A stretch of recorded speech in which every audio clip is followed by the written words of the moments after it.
Hello, everyone. I would like to thank you all for joining me today. I would also like to thank the organizers in this panel on communication development for having me here to speak with you. We're going to talk about something that sits at the center of every successful organization and is often overlooked: communication. More specifically, we're going to dive into how conflict, culture, and communication shape leadership effectiveness in today's world. I personally find this topic to be quite interesting. As broad and elementary as one might believe communication to be, words in the form of communication is what has allowed human civilization to prosper in such short periods of time. Without communication, we would not possess the capability to create such a magnificent world around us. We would not be able to make something as basic as a newspaper, or conquer such feats as going to the moon. Without communication, the very fabric of our existence cannot be as significant as it is today. Now, I want you to picture something. Close your eyes. Let your imagination take over as you listen to the message I transmit across this panel. Picture a structure, not just any structure. Picture massive stone pillars, standing in an open field, ever so still. Century after century, they remain. What does your mind imagine? My imagination has settled on a structure called Stonehenge. Structures like Stonehenge do not happen by accident. No, structures like Stonehenge are created intentionally. Structures like this are great examples of balance. What one may see as merely rocks lying in a field, others may see as interconnected series of intentionally placed stones. The structure succeeds because all the pillars are aligned, and if one pillar was not, the entire structure could fail. Leadership communication works the same way. It's not just about individual conversations between two people. No. Communication is about the structure those conversations create over time.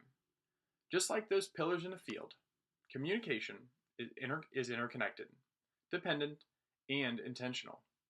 When one piece of a message breaks down, the whole transmission feels it.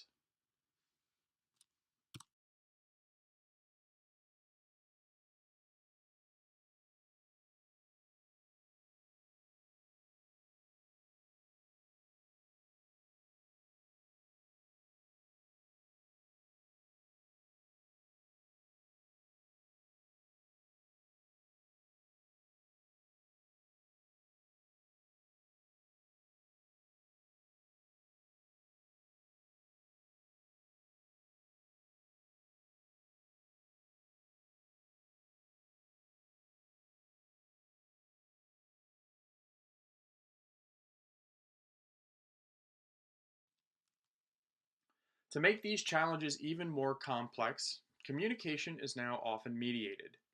It is filtered, it is interpreted, and often it is delayed. We have lost crucial elements in modern communication like tone, body language, and immediate feedback.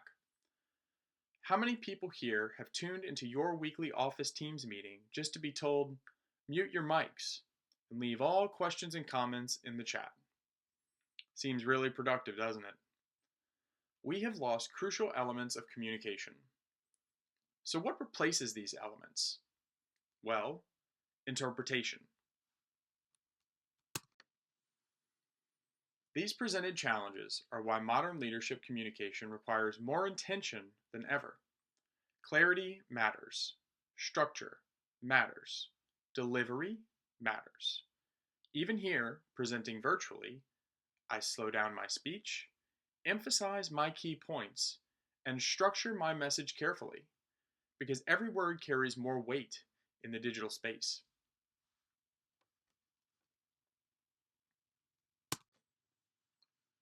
Across organizations, we see the same patterns: mismanaged conflicts, cultural misunderstandings, and communication breakdowns. These pitfalls are not isolated issues. They are consistent challenges across industries. The impact of these challenges are significant. Trust begins to break down, teams become disconnected, performance starts to decline. These results are not small issues, they affect the entire organization.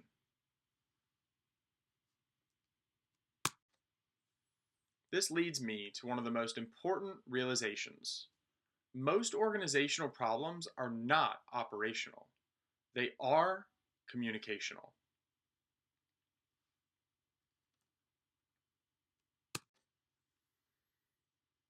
Now, I experienced this firsthand during my time in hospitality leadership. I witnessed constant ongoing tension between front of house and back of house service teams. Not because people weren't capable, but because the lines of communication were not clear. Messages were rushed, tone was often misinterpreted, and expectations were not exactly aligned at that point. If anything, one side was constantly rooting against the other. It was an absolute mess.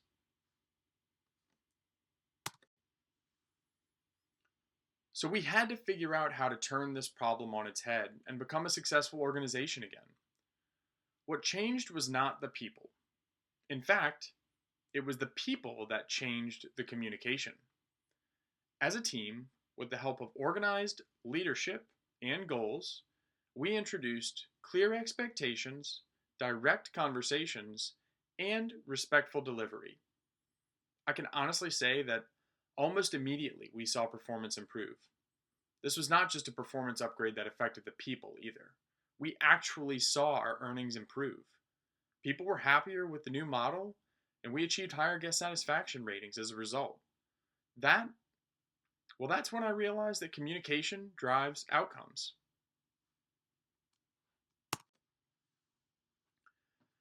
There is nothing more powerful within an organization than words.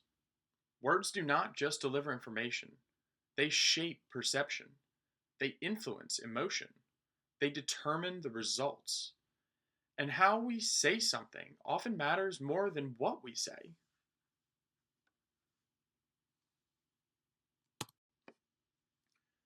At its core, communication is psychological. It influences how people think, how people feel, and especially how people respond. The same message can build trust or break it, depending on delivery and interpretation.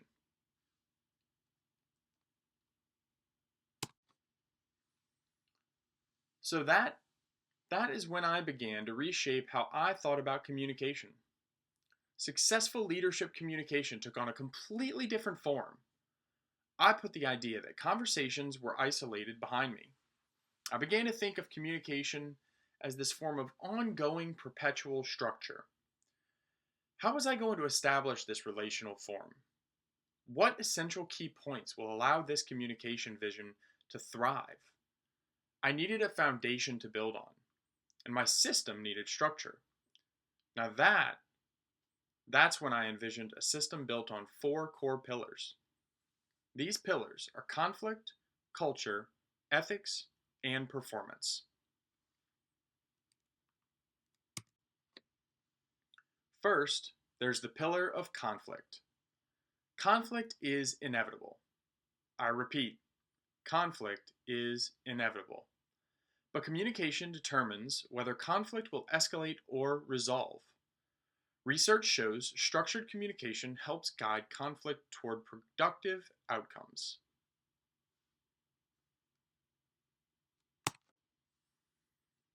Second, there's the pillar of culture.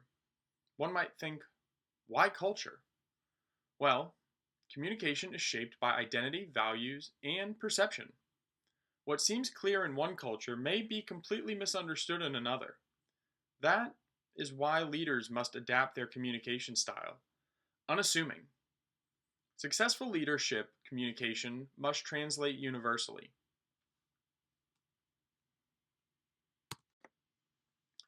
Third, there is the pillar of ethics. Now, ethics plays a crucial role in the relational aspects of communication. This pillar is where trust is nurtured between communicating parties. Tread cautiously with this pillar. Ethics has a lot to do with culture as well. What may be culturally appropriate to one person may be culturally inappropriate to another.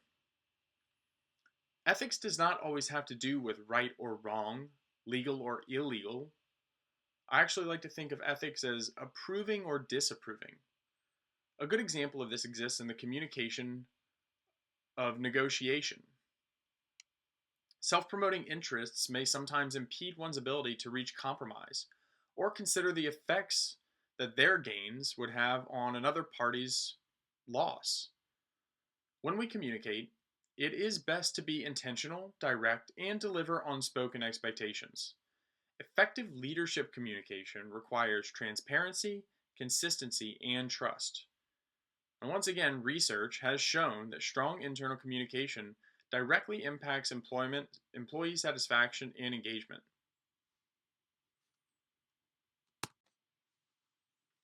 Fourth and finally, there is the pillar of performance. Communication is not just spoken, it is demonstrated. Leaders are constantly being observed.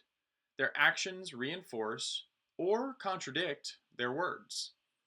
Maintaining performance that aligns with your successful leadership communication model will ultimately help establish a loyal organization willing to follow its leader into battle. The days of do as I say, not as I do are long gone.